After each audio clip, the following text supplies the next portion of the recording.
There we go. Let's get our Facebook folks in here, and then we can start the show.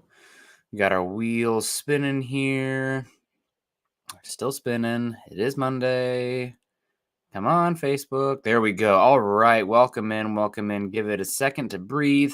It is a Victory Monday. Hello, everybody. Welcome in. Welcome in. This is Broncos for Breakfast. I am Nick Kendell. Scott is not joining us live today on camera. He is under the weather, so hopefully be feeling better for Wednesday's show. It's too bad because we have a first time for the first time this year, Scott, a double victory. No, we had this last week as well, but Victory Monday. Good to see that the Falcons beat the Saints in incredible fashion, and the Broncos go up to East Rutherford, New Jersey, and come out with a sloppy, gutsy, ugly, whatever you want to call it. The only word that matters on that end is win. Denver comes out with a win in New Jersey against Aaron Rodgers and the New York Jets, 10-9. And boy, howdy, I feel like I don't know how much more of these kind of games I can take as a fan of both the Iowa Hawkeyes and the Denver Broncos. But you know what? At the end of the day, a win is a win, is a win, is a win. And Denver comes out on top. They enter this road trip on the East Coast, 0-2. Feels like the season is about to get totally off the rails. And Denver's historically been horrible in Florida. They're good in Tampa. They must just be absolutely dreadful in September against Miami and Jacksonville because their record in September in the state of Florida is terrible.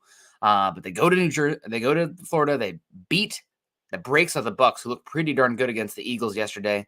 And then they go to New York, a Jets team that had an extra 3 days to prepare after beating the lowly Patriots. And man, what a performance by the defense. Hats off to Vance Joseph, and the offense does just enough to win. So I'm not going to be here to blow you-know-what up your you-know-where. The offense was not good. Bo Nix was not good, but good enough on this Sunday, in the very least, because at the end of the day, it's about winning football games. Jasmine's coming in here, $9.99, says, thank God. Always love to hear from Jasmine. Jasmine, hope you're doing well. I know it's definitely much better in your household with the Falcons and the Broncos winning, so spirits are high out there in Atlanta. Hopefully anybody out there on the East Coast listening not impacted by that horrific hurricane that traveled up. Just unbelievable. So I know that Scott, and I was kind of sending out good vibes for him, and didn't sound like he got hit too bad by that. So hopefully you're okay as well, obviously here. And thank God we have you here this morning. Great to see you, Jasmine. Always really love hearing from you on Twitter as well. Michael comes in and says, good morning, Nick, on Broncos for Breakfast. Go, Bo Broncos. Go, Michael. Always appreciate you coming in as well.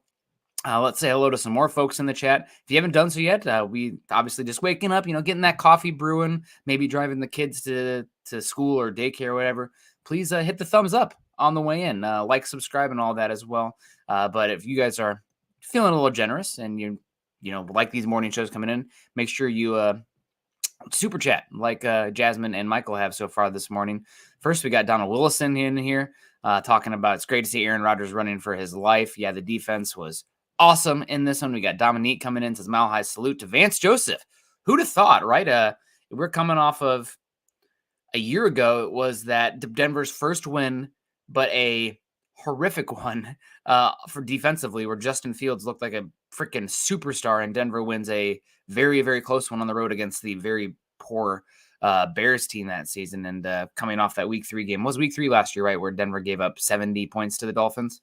What a turnaround. What a turnaround. We're a year away from Rex Ryan calling out the Broncos on defense and historically bad defensive numbers. Here we are. Who'd have thought? Look at us.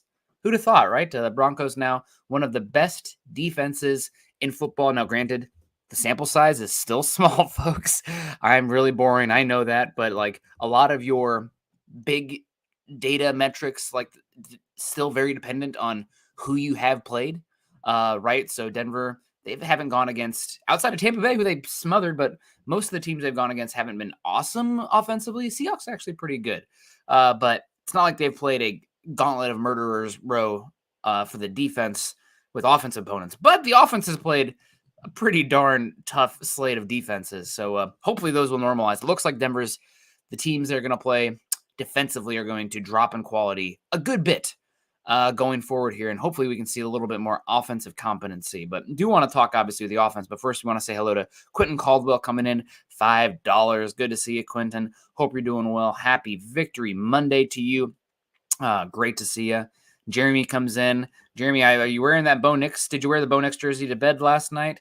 I know that we got our resident Bo Nix believer. Everybody, most people in Broncos country are now, but even dating before that, Jeremy was a ride or die for Bo. So pulling for him, Jeremy, pulling for you. It was the 3rd and 11 pass from Bo to Sutton that really broke open that touchdown drive. Might be Bo's best pass so far. That was the one over the middle of the field. I believe. The first drive, I don't think they scored a touchdown where Bo was on the move and had a good pass. The announcer's like, and they haven't even gotten Sutton involved. And then next, as he was saying that, Sutton got a big pass. But yeah, Bo, that drive, leading into that drive, it was an 87-yard touchdown drive. Denver was 0 for 9 on 3rd down, entering that drive. And Denver goes 3 for 3 on 3rd down, including the third and 11. And they just found a way to get it done. Now, even the touchdown pass where Cortland Sutton was wide open was a little hairier than it needed to be, right? It was a little scary there. I'm glad Sutton was able to bring it down despite being wide open.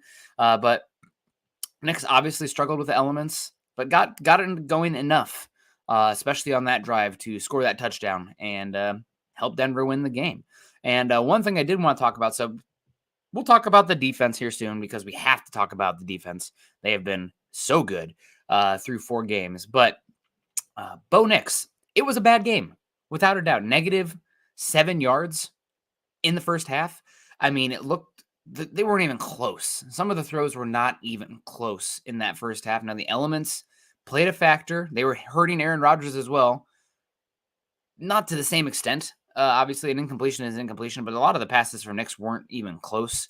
Just look really weird to me, which is shocking for a guy who played in the elements at Oregon. Granted, they don't get the heavy rainstorms as much on the West Coast. That's kind of the secret of the PNW, right? It rains a lot, but not like heavy rain very often.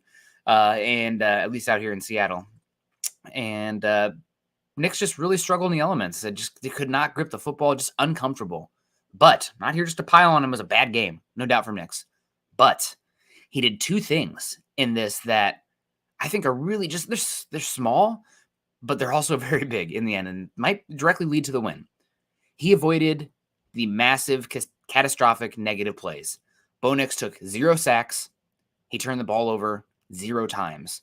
Now, are we going to, plan a victory parade for Bo Nix Rookie of the Year for not taking any sacks and not throwing any interceptions? No, you need more than that. But in this game, with how sloppy it was, with how much the offense was struggling for a rookie quarterback, it would have been easy, I think, for him to go out there and try to do too much. Hold on to the ball a little too long, put it in harm's way, force something. Didn't do that. He didn't do that. He kept the offense, I guess you can call it on time, but he didn't set them up sped up the defense specifically in a position to fail. The only time that kind of happened was Tyler Bidet, who did sound like he flew back the same day, but not with the team, but flew back yesterday. So things must be okay for the back as far as his big picture health. We'll see what happens. And the only turnover comes off of the Bidet injury fumble, and the Broncos bow their backs and not give up a touchdown there, which is awesome. Unbelievable defensive effort. But the Bo Nix avoiding sacks and avoiding turnovers really feels different than last season, right? Last year, if this was Russell Wilson, you maybe have a few more big plays down the field, maybe a little bit more efficiency passing. I mean, Wilson's had some good games in bad weather, but you're going to have sacks in there. You're probably going to have some turnovers.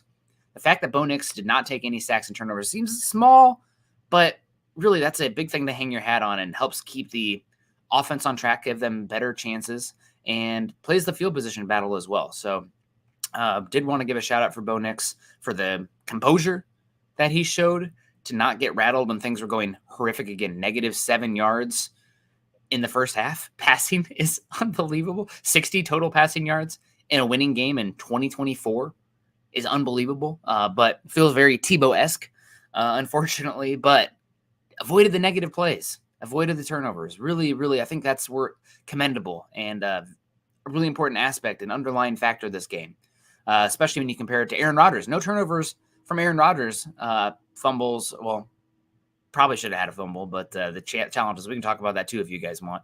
But no turnovers from Rodgers on the scorecard, and but 5 sacks. And Denver's defense really dialing it up and getting a lot of free rushers and just, man, putting it on Rodgers. And we'll have to talk about that. But Troy comes in first, says, I love this young secondary and the new defensive line. Vance Joseph is killing it.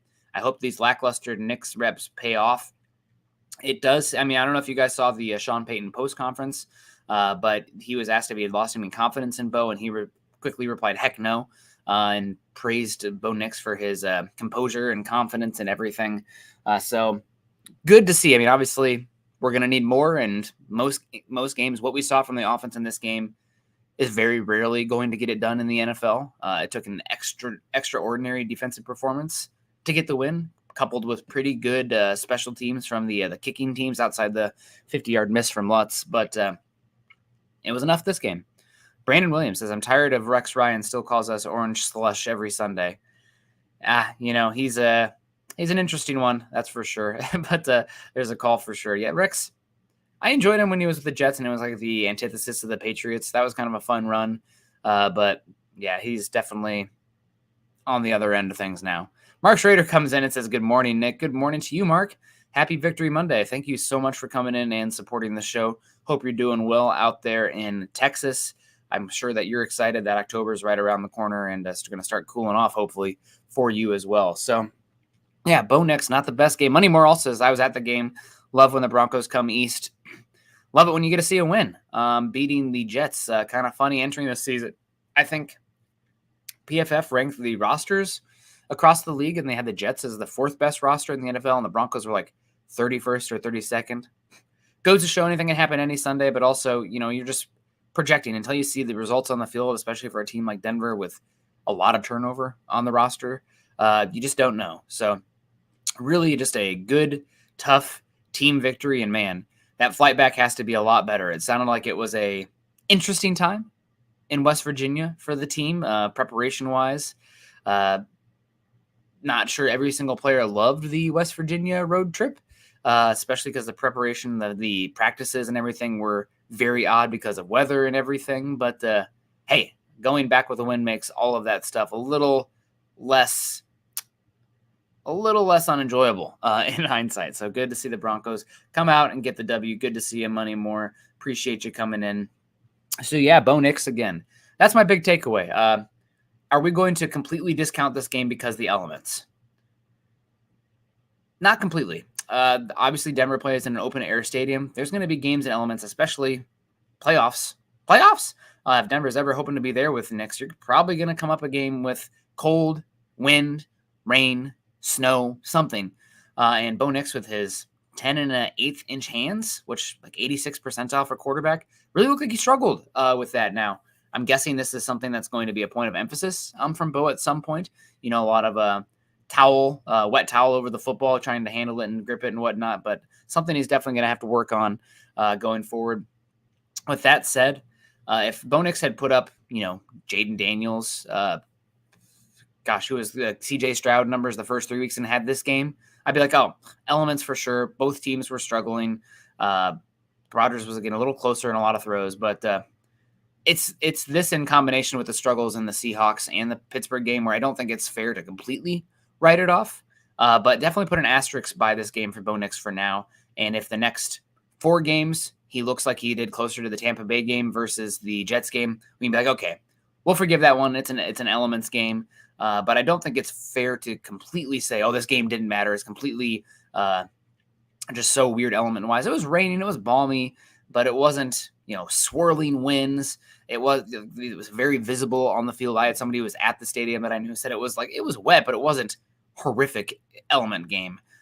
So again, just worth keeping that in the back of our mind because Denver is going to play open air games down the stretch. Kansas City open air, Denver obviously out in the elements. So we'll see what happens there. But again, Nix does enough to keep the offense on track.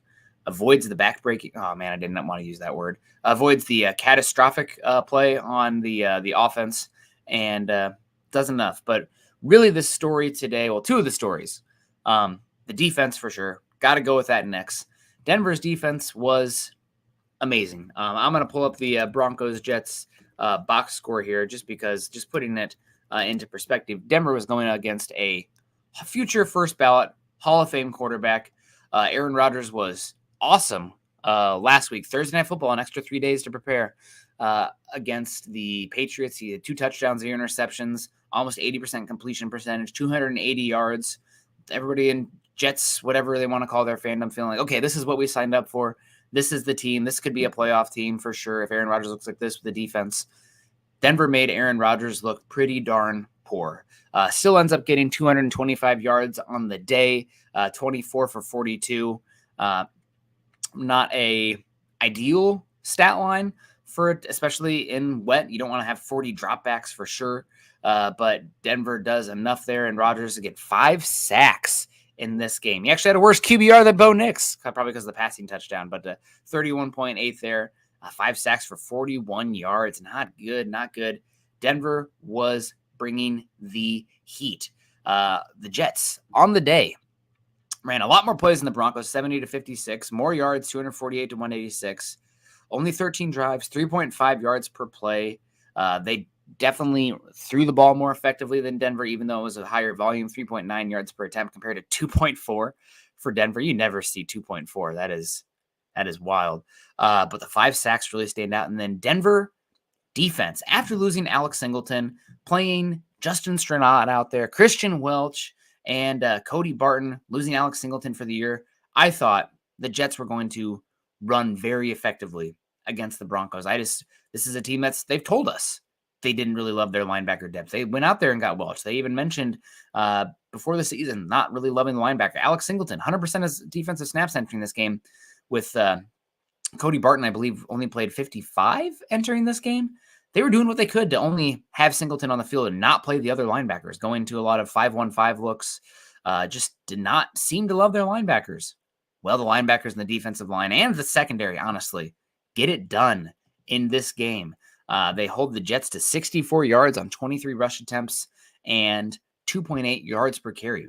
That's pretty darn good running back duo out there. Braylon Allen had some good start this season. Breece Hall has killed the Broncos, back-breaking runs, especially those explosives. I feel like we played the Jets, this is the 3rd year in a row, I believe, and Breece Hall has had a pretty awesome big run in each of those games. And if Denver does that in this game, they lose. How many explosive runs does Denver give up in this game? How many explosive runs? And what is an explosive run? It's a carry of 10-plus yards. Denver gives up 1 explosive run, 14 yards to Aaron Rodgers. 0 explosive runs to the running back. I mean, considering you are not in love with your linebackers, they said it. They're showing it on the field, too, leading up to this. Getting it done. The defensive line, the secondary, the linebackers, 0 explosive runs.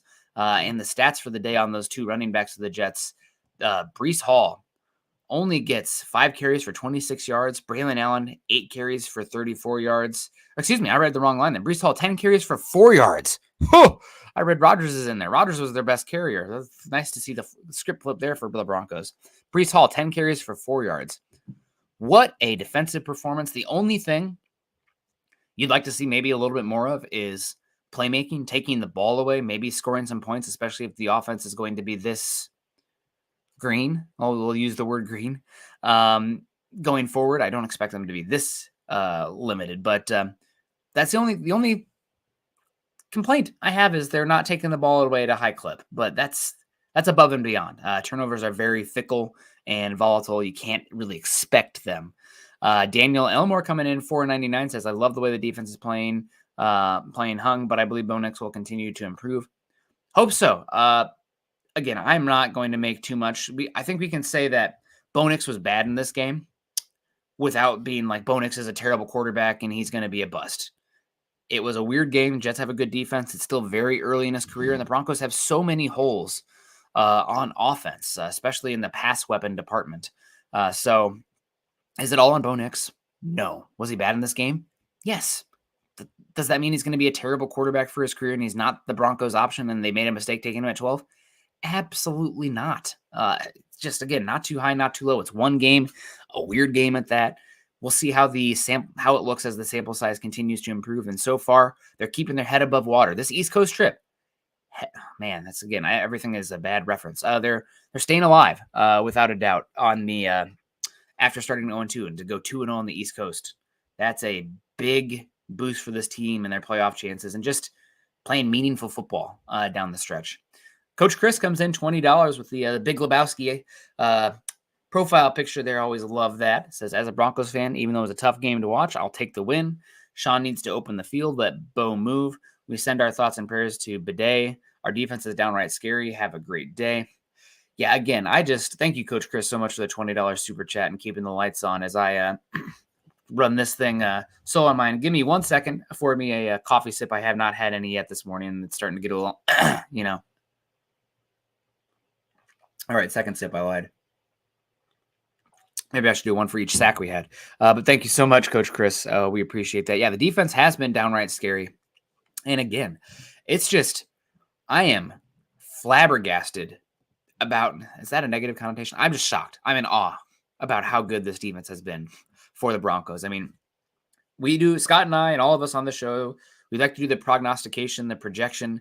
And I thought that looking at this defense on paper, this had the makings of potentially being a bottom 10 defense, maybe in bottom 5 if injuries bit them entering the season. I just thought that with how much the Broncos losing top draft capital via trades up, trades for Wilson, trades for coaches, and the dead cap salary ramification, and just how much Sean Payton has utilized premier resources on the offensive side of the ball instead of the defense, I thought this defense was set up for failure as far as the personnel goes. I mean, you have one first rounder on there, just one first rounder on the defensive side of the ball.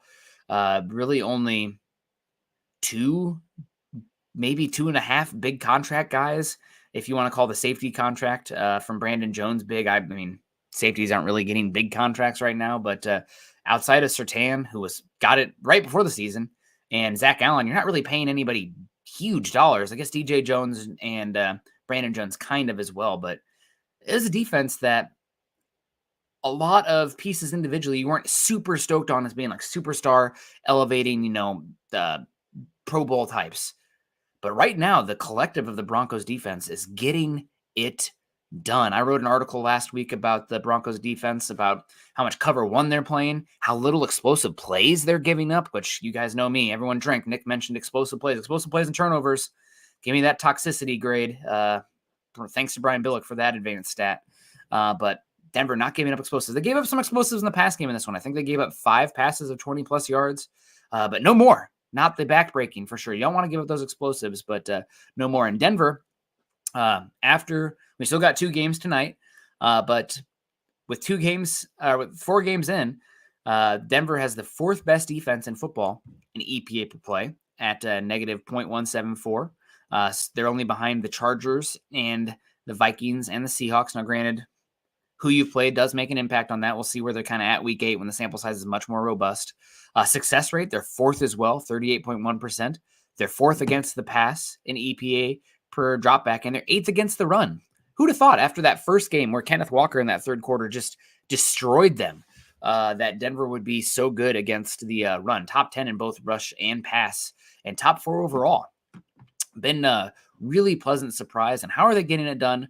Well, schematically, obviously, Denver's being able to play cover 1 better than maybe anybody in the league, considering how much they are calling it.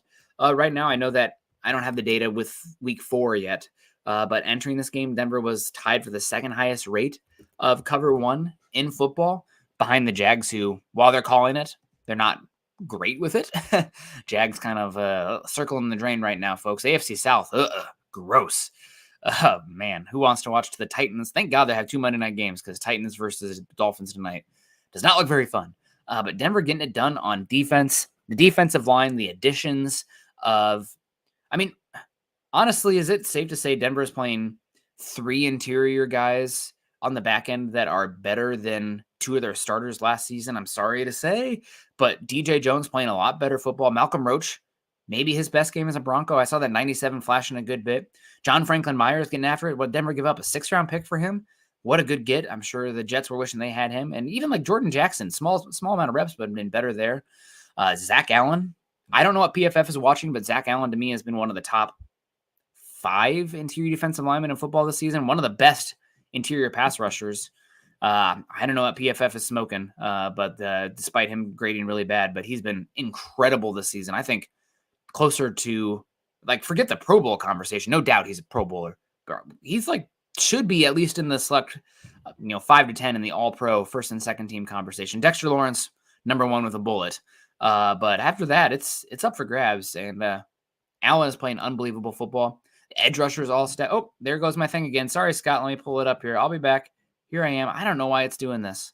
Give me 1 second. I wish the baby wasn't crying upstairs. That's kind of driving me nuts.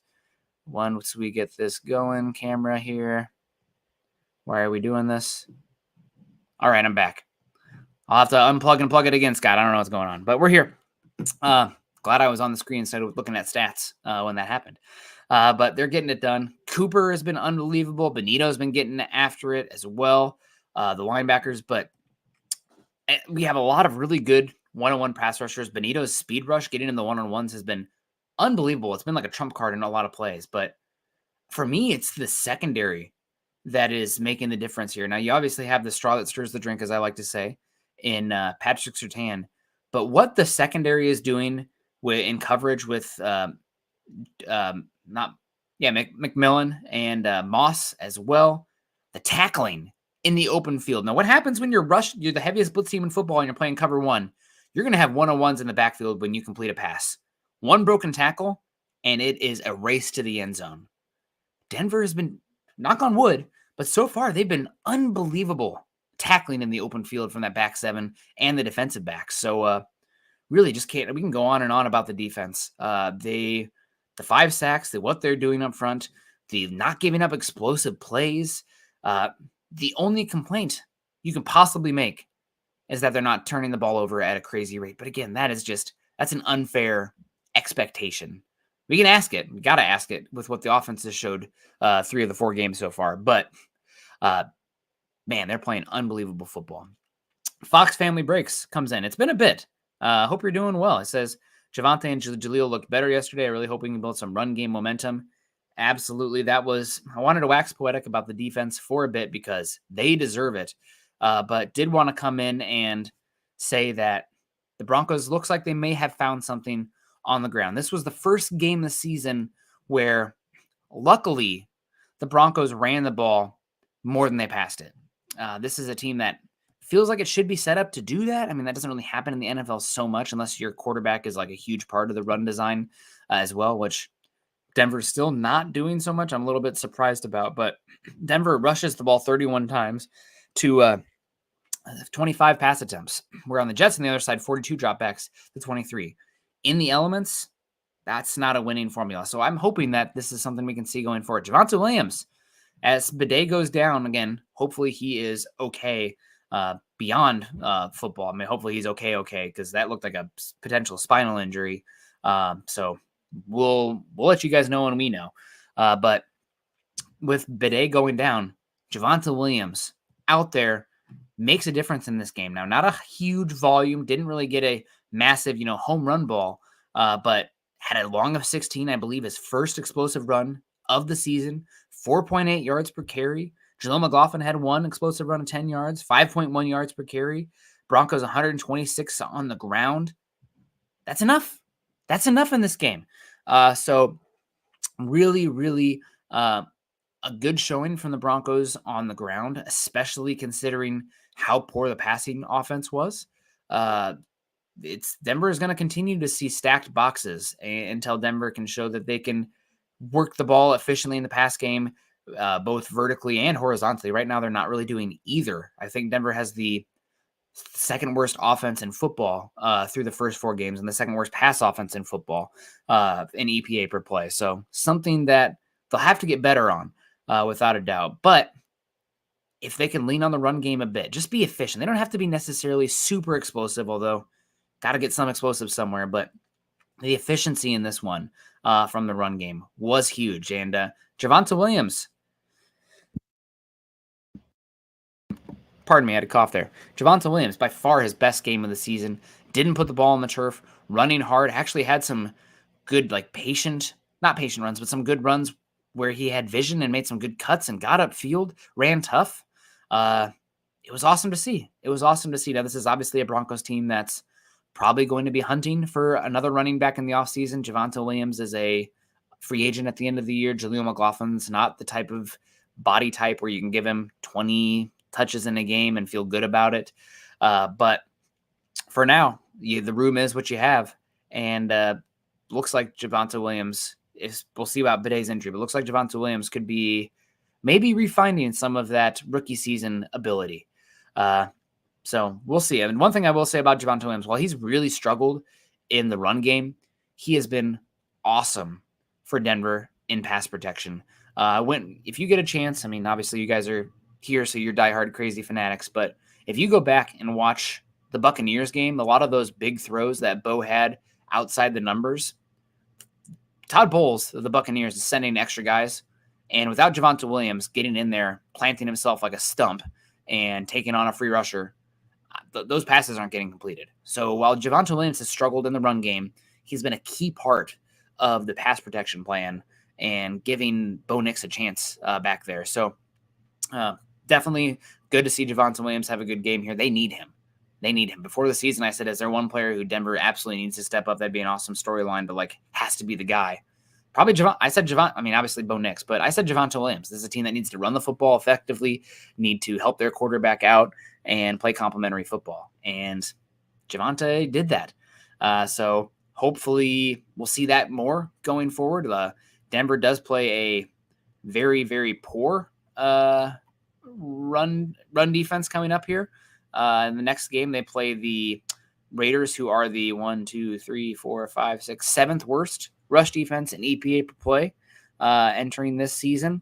So we'll see how that plays out. Where are they at? They're 18th in success rate. So what does that mean? They're giving up explosive runs, folks. We need to get some explosive runs against the Raiders coming up here. I think that's who we play next. Is it that, or is it the Chargers? Either way, riding high off the win.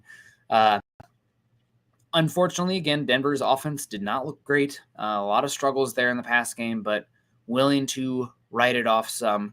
But looking at the positives in this game, man, what can you say about the Denver defense that hasn't already been said? Jonathan Cooper playing at a high level, Nick Bonito, Jonah Ellis, awesome. And the secondary, I mean, I feel like there's a lot of, I don't want to pull the they don't know ball card, but people are expecting Riley Moss to be a shutdown, no catch given up cornerback when he's playing cover one, not a lot of help on the back end, and it's Patrick Surtain on the opposite side. He's going to give up some passes, folks, but with the aggressive style, he's doing all you could possibly ask for. And I'm really happy that penalty towards the end of the game, that was a tough play, didn't cost Denver the game. And talking about penalties, last thing I wanted to talk about was the reffing in this game. Pretty poor. Pretty poor overall. Some really just bad calls. Now, I do want to criticize Sean Payton. How challenging can challenges be? One of them, Denver should have won. I don't even understand what a catch is anymore because Garrett Wilson, obviously, his knee comes down out of bounds. I don't know. But the first one, not good. I don't know what you're doing. To use a timeout and then use a challenge and burn two of them on the same play, terrible game management. Stuff that can lose you a football game. And when you're an experienced coach like Sean Payton, you can't, and you have a young rookie quarterback, you can't have that. You got to be better, Sean Payton, with stuff like that. But the bad challenge on that first one, the second one they should have won, but then you're down to 0, and then you don't have one for the fumble that would have been returned for a touchdown. So that's Sean Payton. That's controlling the controllables on your end. The reffing, terrible. The pass interference on Riley Moss in the end zone when they're both fighting for the football, head turned around, and Moss makes a play on the football. No, they're not calling that on the Jets. Sauce Gardner does that 20 times a game. What the heck are we doing? You can't call that in that situation. The out of bounds the challenge that was not reversed where Garrett Wilson's knee easily comes down out of bounds. What's going on? And then, I mean, I'm really glad Denver didn't lose the game, but at some point it needs to be the MO for officials where if there's a potential fumble that occurs, you let it play out. If there's a potential turnover that happens, You let the turnover play out on the field, and then it's going to get reviewed no matter what. Now, maybe they have to make an extra rule where it's like turnovers have to be definitive to be confirmed. Because I know like in challenges, a lot of times the call on the field stands, not as confirmed or anything like that, stands. And then if you had it where a turnover automatically played out, you would have way more turnovers because there could be some that are controversial, could go either way. And maybe you put a rule in where if it is controversial, tie goes to the offense or whatever, and the offense retains the football. But to have the officials call the ball dead and then not only call it dead so Denver can't challenge it, they don't get the ball, there's no review because they don't have any challenges, but to blow it dead when Denver obviously has possession of the football off of the fumble, should have been fumble, and it should have been a defensive touchdown at that. I mean, unbelievably terrible play. If the ball is on the ground or if it's an interception, let it play out because it will automatically be challenged. It was a terribly reffed game. I don't think it was reffed well for the Jets either. I think Denver got the wrong end of the stick more than the Jets did, but it was a poor reffed game. And that last one, especially, the NFL needs to do something about that. It looked like a fumble to me. Granted, I don't know what a catch is, so maybe I don't know what a turnover is either because that Garrett Wilson one sure as heck looked like he landed out of bounds. But that almost lost Denver the game. Thank God it didn't. But the defense should have been even better than it was because it should have been a fumble 6. We talk about Denver needing more turnovers, maybe even scoring some points. Probably should have been in this one. Unfortunately, Denver does not get hurt that way. I guess unfortunately, because that would have looked nice on the defensive stats. But yeah, that's one that the refs were putrid in this one. Much bigger part of the storyline than they should have been. And that one at the end, now it's again, Sean, you got to control the controllables. Sean Payton 0 for 2 on challenges. If you win one, you have an extra one in there, and it's not even a story. But the NFL should do something about it where if it's a turnover, you let it play out because then it's automatically reviewed. Same with like potential touchdowns. Like if it's close, call the touchdown and go to the booth. I don't know what we're doing here. Aaron Johnson coming in, $4.99 super as we're about to get on out of here because I need more coffee. My throat's getting a little scratchy. He says, is Tyler's name pronounced Beatty or Bidet? He said it's Bidet. It's obnoxious. Yeah, when he's heard on the sidelines, it's Bidet. He went by Batty for a bit, but he did an interview this last week saying there's some family stuff going on that maybe wants to some people in his family want to separate themselves from others. So when he was Batty before, now he is Bidet. So hopefully Bidet will be a little healthy going forward. Again, the news was that he did fly back yesterday, not with the team, but on a commercial flight with a trainer later on. So positive there. Coach Chris, before we get on out of here, says, I think our weak link on offense is our wide receivers and tight ends. They aren't shedding tackles. They aren't generating any separation. Dulcich looks out of place and can't block. I had a good feeling about Kroll, but he's been absent. Yeah, Denver needs one thing. I was very wrong about the defense entering the season. I thought they'd be not good, and boy, they are making me look stupid. The sum of the parts is much better than the parts, but hey, man, the Eagles did that 2 years ago when they had 60 sacks or whatever without a lot of superstars on that team. Denver's getting it done with waves right now. They do have a superstar in Surtain, but man, incredible how good they've been. But on the other end, I got that one wrong. Coming into the season saying Denver might have the worst skill positions in all of football looks possible. Sutton's really the only one out there that I think is in terms of the wide receivers and pass catchers, one that you'd like be okay starting on most teams. Reynolds had some positives, but really he's better as like a 3 or 4 that can do some blocking stuff, especially, which is not the first thing you want to say about a wide receiver. He's a useful piece, but not what you want as your 1 or 2. God, not what you want as your 1 or 2. And you have nothing from the tight ends.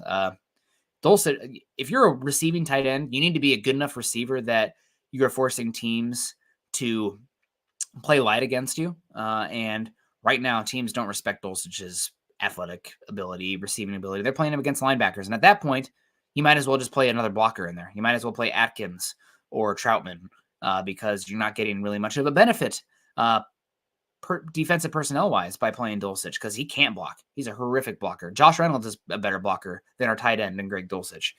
So Sutton probably. But still a long season to go. Going to be plenty of opportunities for these guys. This is what happens when you have a team that's had so few top draft picks and a lot of dead cap space. There's going to be opportunities, and these guys are going to get multiple chances to get it done because you don't have many reinforcements or young emerging guys behind them that can take their place. So kind of is what it is out there, unfortunately. But it's luckily for the Broncos, you have all your draft picks this upcoming season and have the 10th most cap space, I believe, as well entering next year. So personally, I'd like to use some of that cap space right now to lock up Jonathan Cooper. But other than that, yeah, we'll see what happens. Michael Ronquillo says, great show today, Nick, on Broncos for Breakfast. But go Bo Broncos. Go Michael. Go everybody. Happy Victory Monday. You guys were awesome.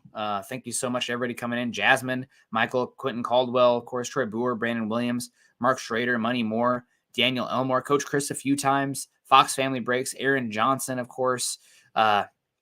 So much support. Love you guys. It's always good when we're on a victory Monday. Denver 2-2, going 2-0 on the East Coast road trip. I mean, who saw that coming? I think anybody after, especially that Steelers game, anybody was calling that, we would have called delusional. But hey, man, the NFL season, the one thing I said on that Monday show, following that terrible Steelers game is that version of the team we saw on the field against the Steelers is going to pick top 5. But they are not resigned to be that team that we saw those first 2 weeks. They can grow, they can change, they can evolve. This is a team that's evolving and has an identity on that defensive side. Maybe we can find something on the offense. The run blocking also didn't give credit to the offensive line. No sacks given up. Sacks are as much a quarterback stat as an offensive line, but still no sacks. And some good run blocking as well. I can't believe we didn't talk about the offensive line. So great win. Denver 2-2. They have life. They have a chance. If the season ended today, they'd be in the playoffs, according to Tankathon. So stop the count. Stop the count. Sorry. But no, the Broncos, man, it feels good to be riding high off this one. They survived Bo Nix's and the offense's struggles, but things should change. The schedule should get a little easier defensively going forward. I mean, they played 4 of the top 10 defenses in football, definitely 4 top half of the league defenses in football. And now they're going to go week 5 at home, back-to-back home games against divisional opponents who are also sitting there at 2-2. I mean, guys, I don't want to say it's the season these next 2 weeks, but you go 2-0 in these next 2 games, we got a live one. And you push those teams down a bit as well. So we got a chance. So that's all you can ask for, especially this team just having a chance. So awesome to see. Denver gets the win in a slop fest, 10-9. Defense gets after it, finding the game on the run game. Bo Nix avoids the catastrophic play. We'll see what happens next week. Have a great one, everyone. Make sure you're following me on Twitter at Kendell MHH. Also follow us at Mile High Huddle. We're on Facebook.com/Mile High Huddle and Facebook.com/Mile High Huddle Mile High Huddle Pod. See, I'm starting to run out of gas here as well. And as the ticker says there underneath, please subscribe, like, and share over on YouTube. Shout out to everybody who came in today. Have a great rest of your day. Always a little sweeter with a Broncos victory for sure. Continue to choose kindness and compassion. Go Broncos.